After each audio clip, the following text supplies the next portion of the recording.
Hei, mun nimi on Markus Luukkonen. Mä oon tarinankertoja ja tällä videolla mä aion kertoa teille pieniä vinkkejä siitä, millä tavalla te voitte järjestää teidän oman tarinapajan, teidän oman tarinakahvilan tai tarinankerrontatapahtuman. Tärkeää tarinankerronnalle on totta kai se, että teillä on ihmiset, jotka kertoo ja kuuntelee, että teillä on osallistujat teidän tapahtumaan. Toinen tärkeä asia, mitä heti alussa kannattaa miettiä, on se, että missä te järjestätte teidän tapahtuman. Että teillä on jonkunlainen paikka. Mutta toi paikkahan voi olla melkein mitä vaan. Se voi olla hyvin kahvila, se voi olla kirjasto, se voi olla teidän koulun tai teidän oman luokan luokkahuone. Yhtä hyvin se voi olla vaikka nuotiometsässä. Se voi olla sun ystävän olohuone, teidän talon kerhohuone, saunan pukuhuone tai miksei myös pieni teatteri. Toinen tärkeä asia, mitä te voitte miettiä, kun teillä on ihmiset ja paikka, niin te voitte yhdessä, ketkä järjestätte sitä, voitte miettiä jonkinlaista teemaa, josta tarinoita tullaan kertomaan. Teemat voi myös olla laidasta laitaan. Voi tietysti antaa jonkinlaisia vinkkejä, että kertokaa tarinoita ensirakkaudesta. Kertokaa tarinoita siitä suuresta seikkailusta, kaikkein oudoimmasta saunakokemuksesta. Kertokaa tarinoita sun ensimmäisestä polkupyörästä tai hajonneesta autosta tai kummitustarinoita. Tai miksei kertoa lempisatuja, kertoa hurjimpia eläintarinoita ympäri maailmaa. Se teemojen skaala on todella laaja. Teemassa hyvä on se, että jos te asetatte jonkunlaisen teeman, niin se auttaa ihmisiä, jotka tulee sinne paikalle. Se inspiroi niitä ja jo etukäteen herättää heidät ajattelemaan jollain tavalla tarinoita tuosta aiheesta. Jotkut jopa saattaa valmistella valmiiksi tarinan siihen aiheeseen liittyen. Tärkeää sitten itse tapahtumassa on se, että te, ketkä olette juontamassa, järjestämässä tapahtumaa, te voitte miettiä siihen teemaan liittyen jonkinlaisia kysymyksiä, jonkinlaisia pieniä asioita, jotka inspiroi ihmisiä kertoa tarinoita siitä teemasta. Ne voi olla kysymyksiä liittyen siihen teemaan. Jos puhuttaisiin rakkaustarinoista, te voitte kysyä, että muistatko sä sun ensimmäisen suudelman? Autoista, kysyä niitä asioita oudommista retkistä, niistä ärsyttävimmistä haavereista, niin kysyä kysymyksiä siitä yllättävästä avusta, jonka on saanut. Noiden kysymysten kautta ihmiset, jotka osallistuvat, voi inspiroitua ja niillä voi tulla mieleen, että hei, mullahan on tarina tästä aiheesta. Toinen, mikä inspiroi ihmisiä kertomaan siinä tapahtumassa tarinoita, on tietysti se, että teillä, ketkä järjestätte, ketkä juontaa, te olette itse miettinyt ja valmistellut muutamia lyhyitä tarinoita tuohon aiheeseen liittyen.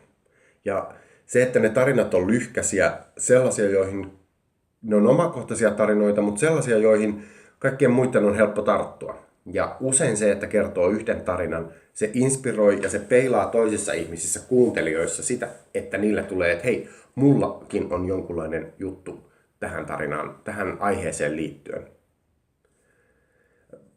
Yksi asia, mikä kannattaa miettiä ja pitää miettiä, on se, että tärkeää on, että kaikilla, ketkä haluaa, niin on mahdollisuus kertoa. Ja tärkeää on se, että yksi ihminen ei kertoisi koko iltaa, vaan että järjestätte ja sovitte, että teillä on jonkunlainen maksimiaika tarinoille.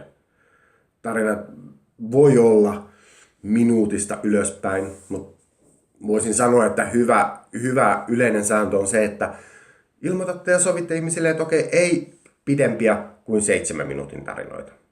Ja samalla kun kertoo sen, niin sanoo, että tarinat voi hyvin kestää vain minuutin, niiden ei tarvitse olla 7 minuuttia.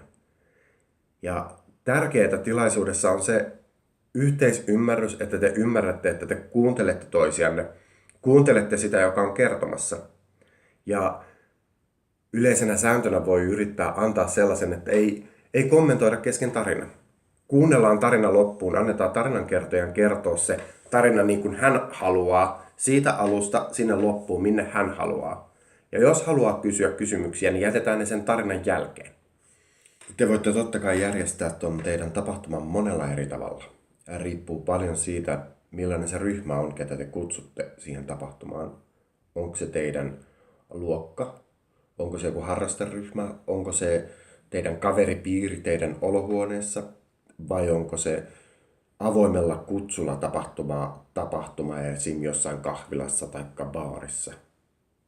Jos se on teidän olohuoneessa tai jossain kerhohuoneessa, te voitte hyvin järjestää tuolit vaikka rinkiin. Sillä tavalla, että kaikki näkee toisensa ja kerrotte tuossa ringissä tarinoita. Taikka kaikki istuu kahvipöydän ääressä ja jakaa sovitusta teemasta tarinoita siinä pöydän ääressä. Jos se on kahvilassa, baarissa tai teatterissa, niin silloin voi olla tarpeen se, että te päätätte, mistä kertoja kertoo. Sillä tavalla, että tuo niin sanottu lava on jossain, minne kaikki näkee ja mistä kaikki kuulee.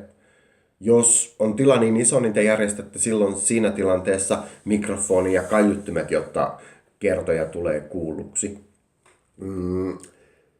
Yhtenä vaihtoehtona järjestää tapahtuma, jos on enemmän porukkaa, esim. Luokkahuoneessa myös, on aloittaa sillä, että aloitatte pienissä ryhmissä. Esim. Sen koulupöydän ääressä tai kahvilapöydän ääressä niin, että siinä pöydän ääressä istuu 3-6 ihmistä. Ja kaikki noissa pienissä ryhmissä aloittaa kertomalla keskenään toisilleen tarinoita tuosta teemasta. Sillä tavalla, että varmasti kaikki pääsee osallistumaan. Jokainen omalla vuorollaan. Ja jos haluatte, niin te voitte lopettaa sen sillä tavalla osuuden, että teillä on siinä samassa tilassa pieni lava tai esiintymispaikka, jonne tarinankertoja voi mennä. Ja siinä vaiheessa kaikista pöydistä esim. Ne, jotka haluaa, niin voi tulla kertomaan sen tarinansa koko ryhmälle. Ne on ehkä niitä tärkeimpiä asioita, miltä mulla tulee tästä mieleen. Tärkeintä se on, että te olette innostuneita, kuka järjestää, on itse miettinyt jo joitain tarinoita, on miettinyt niitä teemoja, on miettinyt niitä kysymyksiä, millä tavalla voi inspiroida toisiaan kertomaan tarinoita. Ja tärkeää vielä se, sanon uudestaan, että pitäkää se aika. Pitäkää sovittu aika esim. Alle 7 minuuttia, jotta kaikilla halukkailla on mahdollisuus kertoa. Ja tosi tärkeää on se, että te kuuntelette toisianne, te kunnioitatte toisianne. Ja siinä ehkä mun mielestä tärkeimmät. Eli nauttikaa tarinoista, pitäkää kivaa. Kiitos.